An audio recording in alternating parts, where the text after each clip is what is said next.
Assalamualaikum warahmatullahi wabarakatuh. Halo teman-teman, perkenalkan nama saya Novia Hana Pratiwi dari kelas AK1F nomor absen 19 dan teman saya Nur Atiko nomor absen 20 dari kelas AK1F. Pengertian sistem informasi akuntansi gaji dan upah. Bagi karyawan, gaji dan upah merupakan nilai hak dari prestasi mereka, juga sebagai motivator dalam bekerja. Sedangkan bagi perusahaan, gaji dan upah merupakan komponen biaya yang mempunyai dampak besar dalam mempengaruhi laba, sehingga harus terus-menerus diawasi pengelolaannya. Menurut Hogan, Horizon, dan Bamber, gaji merupakan pendapatan yang jumlahnya dihitung per tahun, per bulan, atau per minggu, sedangkan upah merupakan pendapatan yang dihitung berdasarkan tarif per jam. Dari pendapat di samping, dapat disimpulkan bahwa gaji merupakan balas jasa yang diberikan kepada karyawan yang mempunyai ikatan kerja kuat secara berkala berdasarkan ketentuan yang berlaku di perusahaan yang sifatnya tetap. Sedangkan upah merupakan balas jasa yang diberikan kepada karyawan yang ikatan kerjanya kurang kuat berdasarkan waktu kerja setiap hari ataupun setiap minggu. Tujuan dari sistem informasi akuntansi gaji dan upah.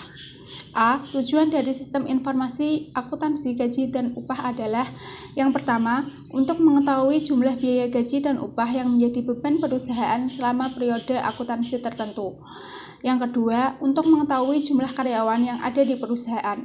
Ketiga, untuk mencatat kewajiban yang timbul dalam hubungannya dengan pembayaran gaji karyawan, misalnya utang gaji karyawan, utang pajak, utang dana pensiun. Keempat, untuk mengisi cek guna pembayaran gaji dan menguangkan cek tersebut ke bank, dan kemudian mengeluarkan slip gaji untuk karyawan. Yang terakhir, untuk mengatasi adanya kesalahan dan penyimpangan dalam perhitungan dan pembayaran gaji dan upah. Input atau dokumen yang digunakan dalam sistem informasi akuntansi gaji dan upah. Yang pertama, yaitu dokumen pendukung perubahan gaji dan upah. Dokumen pendukung perubahan gaji umumnya dikeluarkan oleh fungsi kepegawaian berupa surat keputusan yang berhubungan dengan karyawan, seperti misalnya surat keputusan pengangkatan karyawan baru, kenaikan pangkat, skorsing, dan sebagainya. Ini adalah contoh dari surat keputusan pengangkatan karyawan. Kemudian yang kedua, kartu jam hadir. Kartu jam hadir ini digunakan oleh fungsi pencatat waktu untuk mencatat jam hadir setiap karyawan di perusahaan. Catatan jam hadir dapat berupa daftar hadir biasa, dapat pula berbentuk kartu hadir yang diisi dari mesin pencatat waktu. Ini contohnya. Ketiga, kartu jam kerja. Kartu jam kerja merupakan dokumen yang digunakan untuk mencatat waktu yang dikonsumsi tenaga kerja langsung pada perusahaan yang diproduksinya berdasarkan pesanan. Ini adalah contoh kartu jam kerja. Keempat, daftar gaji dan upah.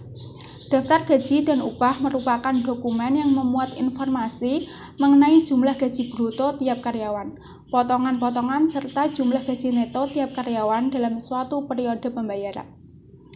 Ini adalah contoh dari daftar gaji dan upah. Catatan akuntansi yang digunakan di dalam sistem penggajian dan upah. Yang pertama, jurnal umum. Yang kedua, kartu harga pokok produk. Yang ketiga, kartu biaya. Kemudian ada kartu penghasilan karyawan. Prosedur sistem penggajian dan upah. Prosedur pencatatan waktu hadir. Prosedur ini bertujuan untuk mencatat waktu hadir karyawan. Pencatatan waktu hadir dapat menggunakan daftar hadir biasa yang karyawan harus menandatanganinya setiap hadir dan pulang dari perusahaan, atau dapat menggunakan kartu hadir berupa clock card yang diisi secara otomatis dengan menggunakan mesin pencatat waktu atau time record mesin. Prosedur pembuatan daftar gaji.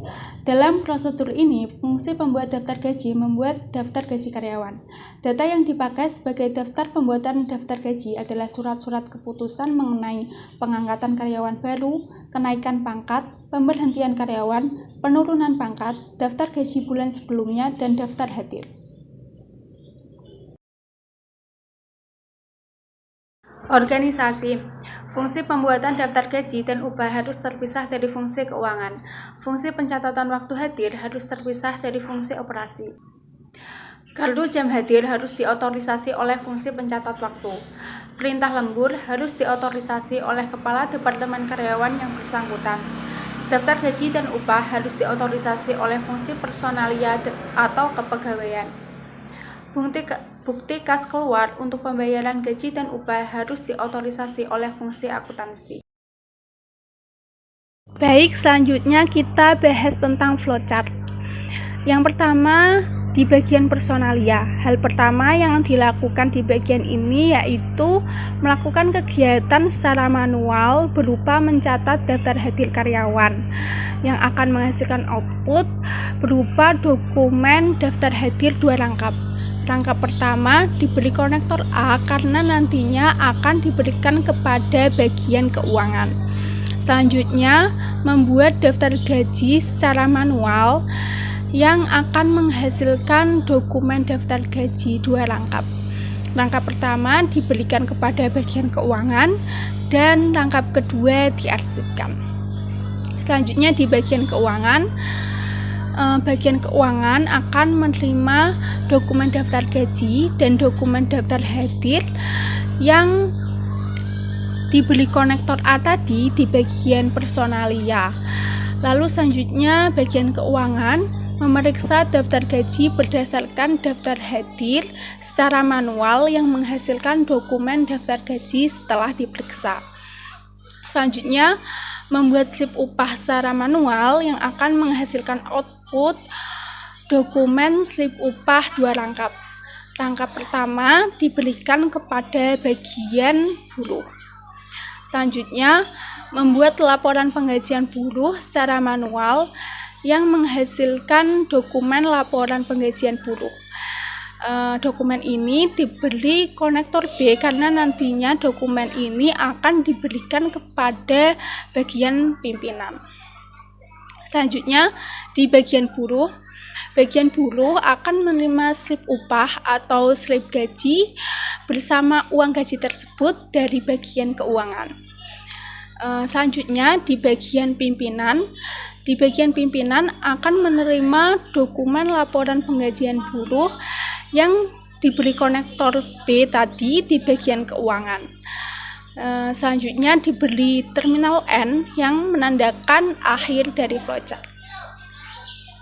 Sekian presentasi dari kami. Apabila ada kesalahan, kami mohon maaf. Terima kasih. Wassalamualaikum warahmatullahi wabarakatuh.